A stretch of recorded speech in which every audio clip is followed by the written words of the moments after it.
Hello everyone and welcome to episode 3 of the Core of Everything, where today we're looking at mass extinctions. Before we get cracking today, we'd like to say a huge thank you for everyone that's been supporting the podcast, that's been listening, been tuning in, been sharing tweets and Instagrams. On that note, we might as well just say that we do now have Twitter and Instagram. Our Twitter handle is @thecopod, which is everyone knows how to spell @thecopod, and co is COE pod, and Instagram it's just copod, so COE pod. Follow us on Spotify and enjoy the episode.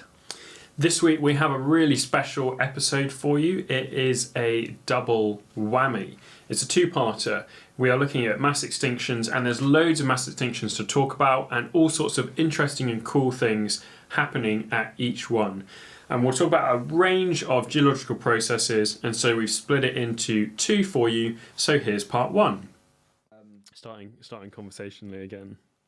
Yeah, exactly. Yeah, that's what like the big boys do. The Right. Big boy podcast. They start conversationally and then slowly drift into it, like just casually. Just when you're when least you expecting. Today it's mass extinctions, and we're going to be covering massive lava eruptions to what wiped out the dinosaurs, all the way up to current day. And are we actually going through a mass extinction Big at question. the moment? I actually learned that 98% of all organisms that have ever existed are now off the face of the earth, which is just death, isn't it? That is The Earth's history is just full of death. absolutely crazy. Yeah, Think of all that life that we've not seen. that's actually a good point. Yeah, and all that life that we won't see in the future. I shed a tear. Yeah, it's almost sounds careless, 98%, but yeah, it just shows that Earth's history is just pretty dark. Mm.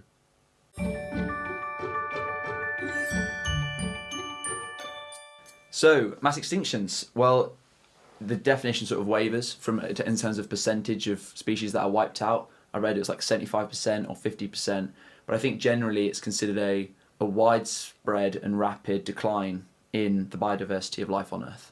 And obviously the most well known of that is the dinosaurs, because everyone knows about the meteorite or asteroid or whatever we want to call it. That's a definition that we can go into next episode.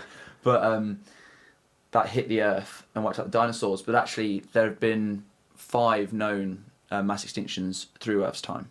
And through Earth's history. and some minor ones too. And right? some minor ones. But we're going to focus on the 5 main ones, and maybe even go into the 6th mass extinction, which might be happening around us today, which is human-led, which actually is the first time that the species on Earth have actually led to an extinction rather than some catastrophic event that's caused species to die out. I wonder if this paves the way for a new definition. Possibly. Yeah. But I don't think we're going to get the answer today. Yeah. So we're not the people to come up with that definition. and I don't think anyone wants to hear that. Yeah. Us coming up with a definition for half an hour. Yeah. Pretty dry. Yeah. Oh, I should say pretty dead. Nice. Anyway, so today we'll start off by going through the geological time periods, because then that gives context to when these different mass extinction events occurred. And we'll go through from oldest to youngest in terms of mass extinction events. But in terms of geological time periods, I mean, I don't know if you ever came up with a mnemonic device. I sadly kind of missed out on this in my education because, half my degree was in chemistry. Oh, yeah. So while I was messing around in the lab, all the geologists were learning the time scale. Yeah. So, yeah, but do you have a mnemonic then? I do, yeah, which I did, at school. Mine it went from youngest to oldest. It was never punch Chris. Just try pushing Chris down some old cavern.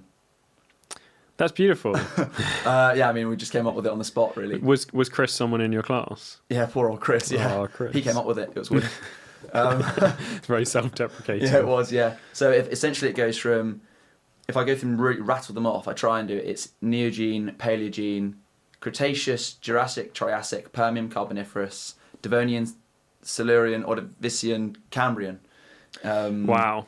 That's the levels I aspire to. I actually, for everyone listening, I have this. This is my screensaver on my laptop because I don't know it like Jack knows it. Yeah. So you can just refer to it on a day-to-day basis. Yeah. You'd be surprised. Yeah, true. Yeah. So then, if you think about this geological time periods, I went from youngest to oldest, but then you have before the Cambrian, you have something called the Precambrian, which I didn't include in the mnemonic, so maybe that should be down some old cavern, pal. I don't know. But the Precambrian was when you started to see life, like single-celled organisms, very simple life, and soft tissue organisms start to develop on Earth. So you have like your jellyfish and stuff like that. Worst creature. Worst. I really don't like jellyfish. They're beautiful, but I don't like them. No. But this is where we have one of our kind of earliest fossils occurring. So these things called stromatolites. I don't know if you've heard of them, but they're basically kind of little concretions. They look like little mounds, but our stromatolites basically have layering because they're sort of mats of like photosynthetic microorganisms. And so they bring together they cement together sort of rocky material in sands and things like that. And so they occur as these little mounds.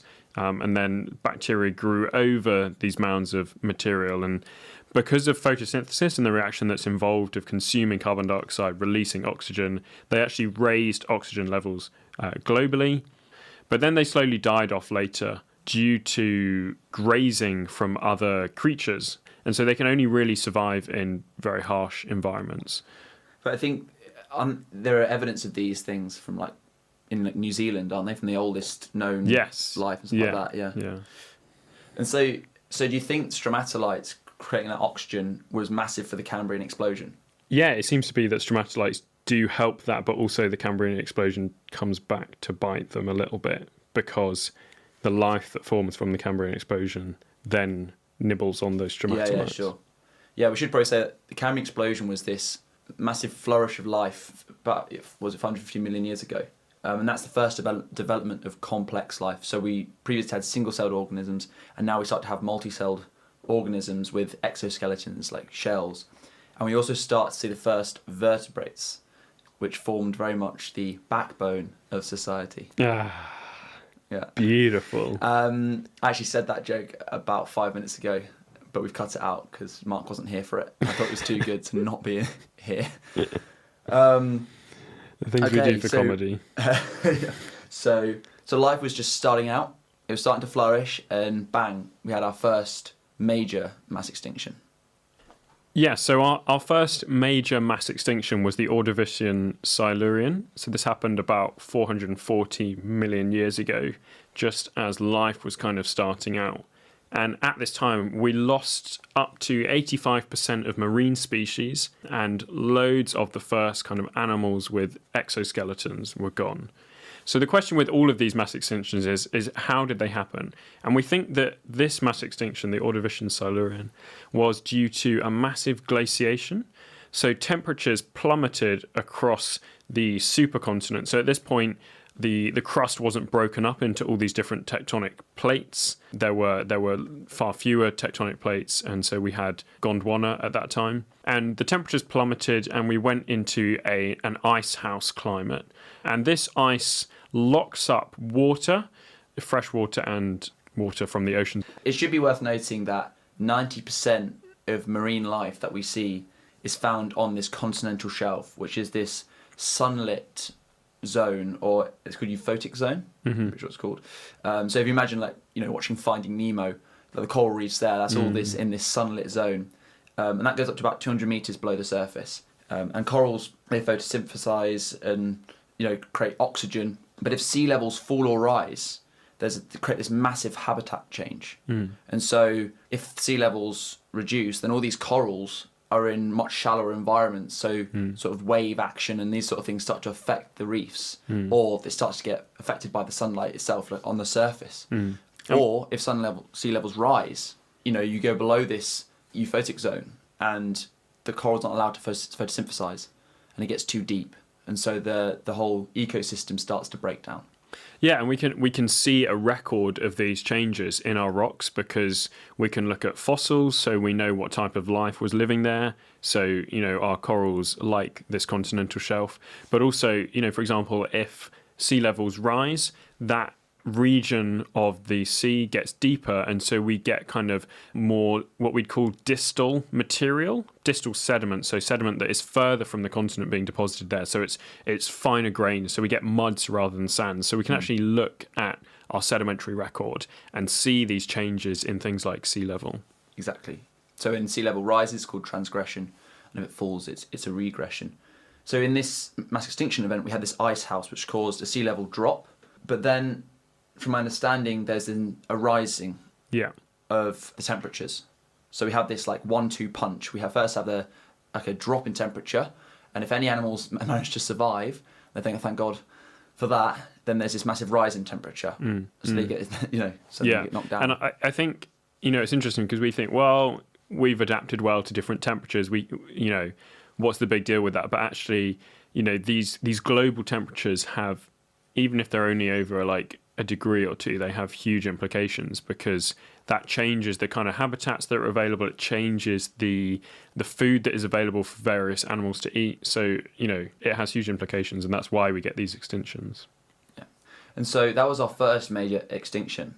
And then life started to flourish very slowly again. It just shows the resilience of life, that they can, that life can bounce back so many times. But about 80 million years after that, we have our second mass extinction, which is the Devonian mass extinction, which happened 365 million years ago. And in this scenario, 75% of all species were wiped out. So it was very severe. And at this time, animals had started to emerge, or life started to emerge on land. So this is many animals and plants that died out. And it's debated why this occurred. So I think generally it's considered that there might have been a volcanic eruption, which is now where we see North America and Europe, and it's released greenhouse gases, which created global warming, or rapid warming. And then we had a possible comet or asteroid impact. But both volcanism and an impact is debated. There's something called if I remember this, volcanic winter hypothesis, where the idea is that the emissions or the particles and sulfur emitted from these explosive volcanic eruptions block out the sun, which causes a massive drop in Earth's temperature. Or there's this impact wind hypothesis, which is the idea that a meteorite, could do the same thing. Yeah. So it basically hits the Earth, and the ejector, the dust and particles block out the sunlight, which causes a massive drop in global temperature. And one of the reasons why they think this mass extinction occurred is because there was a global drop in the ocean's temperatures, which then affect and chemistry as well, created anoxa, which means a low oxygen in the oceans as well. So again, these are these complex systems where actually the temperature of the oceans affects its chemistry, because that tells us at a certain temperature a certain amount of things can be dissolved in it, like carbon dioxide, for example. So it's quite a complex system. Very, very, very, very intricate, complex system. Yeah. But you see that slight imbalance. We're seeing it today, with global temperatures rising, how this slight imbalance massively affects the diversity within the oceans. There was also a widespread decrease in the amount of the biodiversity of species, and this is in line with an increase in cosmopolitan species around that time. And these are species that can be found in lots of different places. Modern day would be like whales. They migrate vast. So that's periods. A cosmopolitan species. Yeah, essentially, because it can travel to different areas. Right. And it's debated that the massive drop in species is actually due to this dominance of cosmopolitan species rather than having lots of different species in one area. Okay. Is another sort of topic. Like globalization of the species. It's sort of, yeah, exactly. They just developed this, they evolved to be able to migrate and live in different areas, like humans. Yeah. So our third mass extinction is the Permian-Triassic, which occurred 250 million years ago. And this is actually the largest mass extinction, we think. It was known as the Great Dying, It's so ominous. Which is very optimistic. So in this mass extinction, we had 96% of marine life was lost, and about 70% of terrestrial species. But the cause of this one, like some of the others, is debated. For the Permian-Triassic, we think that there were extinction pulses over 15 million years. So actually we start to raise questions of what sort of timescales are extinctions occurring over. There are some papers, some scientists who think that this extinction was much more rapid, that it occurred over about 200,000 years, and that we lost the bulk of species over 20,000 years, particularly our marine life. So most of our fishes, our sharks, our reptiles, amphibians, they all died out. Now, at this time, we think there were huge volcanic eruptions. So we have something called the Siberian traps, which by the name are found in Siberia. So my understanding is that a trap is just a kind of massive sort of volcanic sort of degassing area. Is that right? Just a large, I think it's just a large Province of igneous extrusions. activity. Yeah. Okay. Over So a long period of time, has to be a sustained period of right. time. Okay. Yeah. So we've got these traps, this kind of volcanic province or activity of igneous activity, and so through this we have huge amounts of greenhouse gases released. So things like carbon dioxide and hydrogen sulfide, and this causes rapid warming, much like what we're seeing at the moment with greenhouse gases. You know, these gases fill the atmosphere and block sunlight and kind of trap reflected UV rays from, I think it's UV or maybe infrared. I can't remember the wavelengths, but trap that heat from leaving the Earth. So we get this greenhouse effect.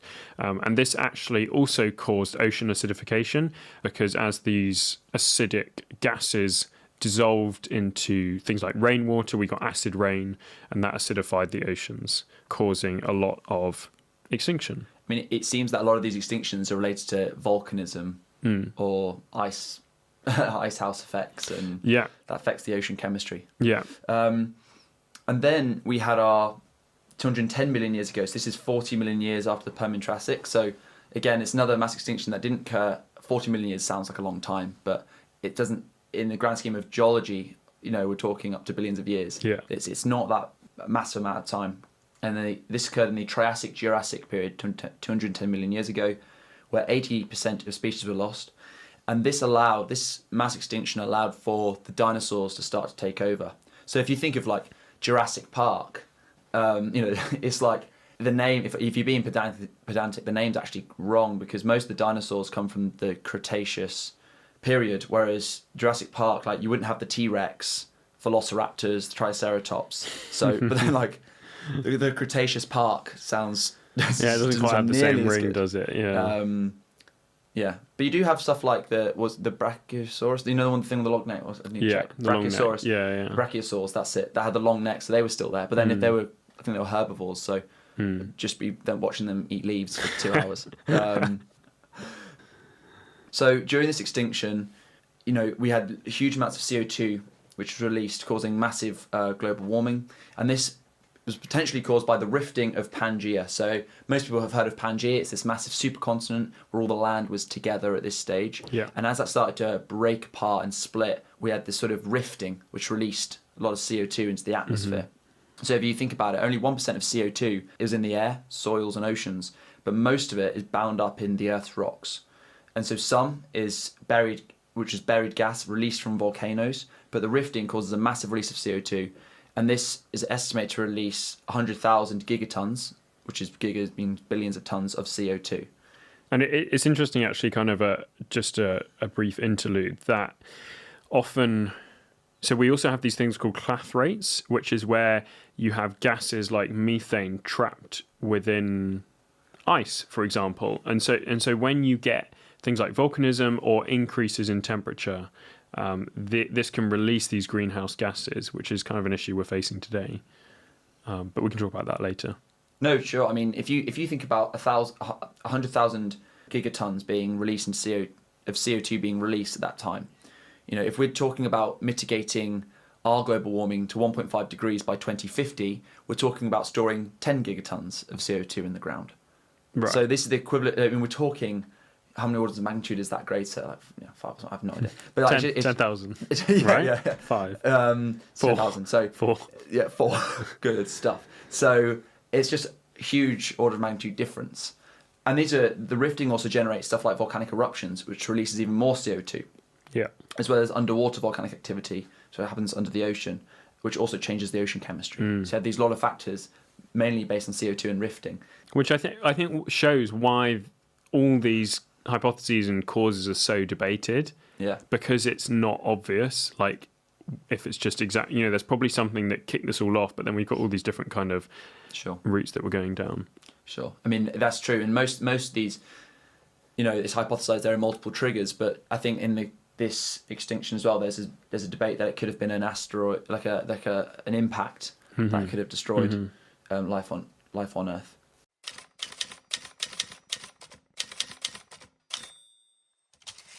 And that concludes part 1 of mass extinctions. Thanks very much for joining. Next week we'll be talking all about the extinction of the dinosaurs and the question, are we currently going through a mass extinction? But until then, just remember, never punch Chris, just try pushing Chris down some old cavern. Pal. It's a good rule of thumb, isn't it?